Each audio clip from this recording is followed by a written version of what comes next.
Alors, au risque de choquer quelques-uns, j'ai une chose à dire à tous les adultes qui vont écouter cette chronique. On vous a menti. Le Père Noël existe bel et bien. L'esprit de Noël, incarné par ce personnage, existe au départ comme un message très ancien du vivant.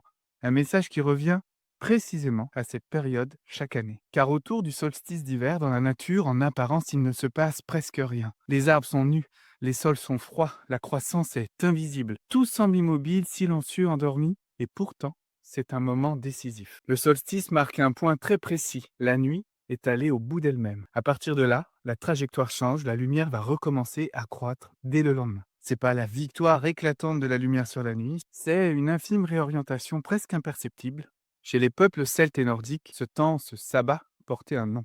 Yule. Et Yule, c'est pas une fête au sens où nous l'entendons aujourd'hui, c'est plutôt un temps de veille. On honore la nuit, on reconnaît que la transformation ne se fait pas au grand jour, mais dans une zone intermédiaire, fragile et silencieuse, au cœur de la pénombre, qui à ce moment-là prend le pas de se retirer en douceur. Donc le solstice, Yule, et plus récemment Noël, ne sont pas des traditions qui sont opposées. Ce sont des couches successives, des manières différentes de dire et d'habiter la même bascule. Et Noël, lui, déplace encore la manière dont on peut habiter ce passage. Le message du Père Noël, c'est que la lumière ne revient plus seulement dans le monde, elle cherche à prendre corps en chacun de nous.